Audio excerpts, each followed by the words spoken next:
আসসালামু আলাইকুম। আমাদের খেতে জৈব সার দিচ্ছি। গতকালকে আপনার করছিলাম, সব কিছু পরিষ্কার করে কোপাইছিলাম। আজকে হলো জৈব সার দেবো। জৈব সার গতকাল কি নিয়ে আসছে আর কি, 16 বস্তা। 16 বস্তা, এক এক বস্তায় মানে 16 বস্তা আমরা কিনে নিয়ে আসছি। এটা হলো ওসোনান, অর্থাৎ 450 থেকে 500 টাকা দাম সে। আসলে এইভাবে কিন্তু দেওয়া লাগবে, না হলে জৈব সার রাসায়নিক সারের চেয়ে কিন্তু জৈব সারের কার্যকর অনেক। আর কোরিয়ানরা অধিকাংশ জৈব সারই দেয়, সেই হিসেবে আমরাও জৈব সার দিচ্ছি। আর এটা নতুন করছি তো এই জন্য একটু বেশি করে দেবো। কষ্ট করতে হবে এইভাবে প্রতিদিন স্টেপ বাই স্টেপ আমরা আসলে করি। এই ডিউটি শেষ করে এসে 8 ঘন্টা ডিউটি করে এসে তারপরে আবার এই খেতে আসছি। এইভাবে কষ্ট করি আমরা। তা আসলে কষ্ট করলে কিন্তু ভালো কিছু পাওয়া যায়। তারপরও মির্জা আব্বাসের মতন কিন্তু পাওয়া যাবে না। মির্জা আব্বাস এই যে বিএনপি নেতা, স্কুলের দপ্তর ছিল ওর বাপ, আর ওদের একটা পুরীর দোকান ছিল, আর সে এখন ঢাকা ব্যাংকের মালিক।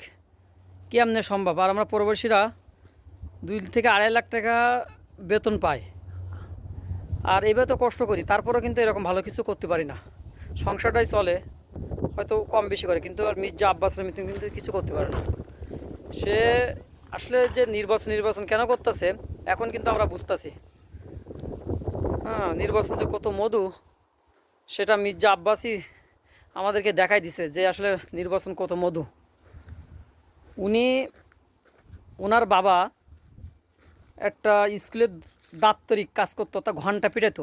আসলে আমরা আসলে ওই প্রফেশনালকে রেসপেক্ট করি। এবং উনি নাকি, ওনাদের একটা পুরীর দোকান ছিল, উনি ওখানে কাজ করতো।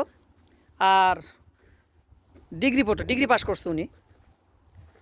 তারপর উনি পরবর্তীতে কমিশনার, তারপর রাজনীতিতে, এইভাবে স্টেপ বাই স্টেপ এখন তিনি কয়েকশো কোটি টাকার মালিক এবং ঢাকা ব্যাংকের প্রতিষ্ঠাতা।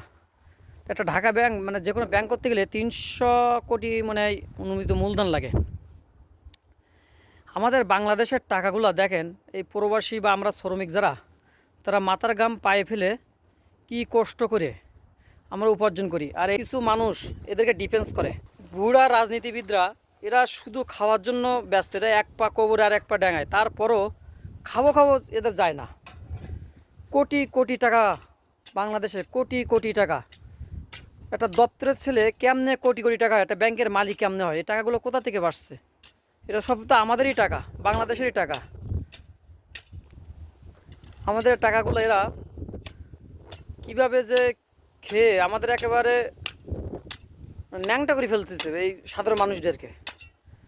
এই সেটা ভাঙা রাজনীতিবিদরা আমাদের দেশটাকে একেবারে চেটে চেটে খেয়ে ফেলতেছে। আর কিছু পাতিনেতা আছে, এনারা হয়তো বা চা কিছু সিংড়া পায়, যার ফলে এনাদেরকে সাপোর্ট করে। এই আমাদের কোরিয়া অনেক প্রবাসী আছে। একটা রাজনীতিবিদ বেতন কত হয়, একটা মন্ত্রী বেতন কত? আমাদের মনে হয় একটা কোরিয়ার যে শ্রমিক তার চাইতে কম বেতন পায়। কারণ একটা শ্রমিক মিনিমাম 2 লাখ টাকা পায়, কিন্তু একটা মন্ত্রী হলেও 2 লাখ টাকা মনে আমার পায় না। তারপরে সে এত টাকার মালিক তারা করে ফেলছে, তারপরে আমরা বাঙালিরা তাকে সাপোর্ট করি। আসলে আমাদের বাপও যদি হয় এরকম দুর্নীতি করে, তাদের কিন্তু সাপোর্ট করা উচিত না। এরা আমাদের কষ্টের টাকাগুলা কীভাবে চাঁদাবাজি করে, টেন্ডারবাজি করে খায়, আর দেশটাকে একেবারে লুটেপুটে খাচ্ছে, মানচিত্র একবার চিপে খাচ্ছে।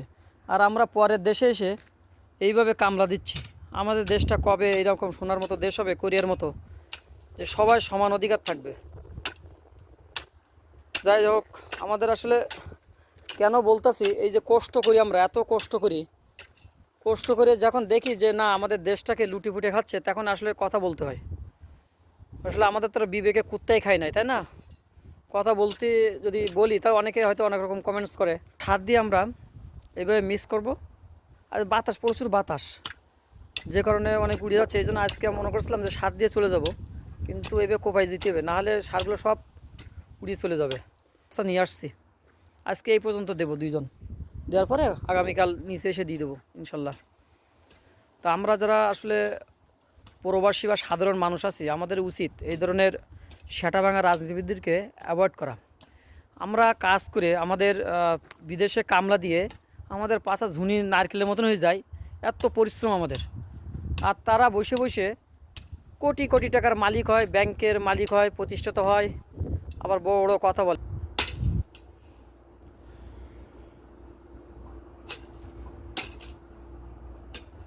কারণ এই তরুণ প্রজন্ম যারা আছে আর সাধারণ মানুষ যারা আছে, শিক্ষিত মানুষ যারা আছে, আমি মনে করি এরকম ধরনের মানুষকে আসলে বয়কট করা উচিত। এদের থেকে এদেরকে দেশের দায়িত্ব দেওয়া মানে দেশের মানচিত্র সিবেক হবে। তো হতে চায় দেশটাকে একবার আছে মানে এরা কিন্তু ফেলবে। কোরিয়ার কামলা দিল মির্জা আব্বাস, ওনার নামও কিন্তু মির্জা না, মানে উনি পরে টাকা পয়সা হলে উনি এলিট শ্রেণীতে যাওয়ার জন্য মির্জা লাগাইছিল। আমি বাংলাদেশে কিছু টাকা নিয়ে গেলে বাংলাদেশের মানুষ আমার পা চাটবে, মানে আসলে চাটাচাটিটা এরা পছন্দ করে। এই জন্য কিছু প্রবাসীও আছে যারা এরকম সাপোর্ট করে বা এরকম পাতিনেতা বা এরকম রাজনীতিকে সাপোর্ট করে। মানে উচিত কথা বলতে তাদের আসলে বিবেকে বাদে, তাদের বিবেক কুত্তায় খাইছে। তো যাক, আমরা আসলে কোনো রাজনীতি করি না, আমরা সাধারণ মানুষ, শ্রমিক, প্রবাসী। আমরা চাই আমাদের দেশটা কবে এইভাবে মানে বিদেশ মতো হবে।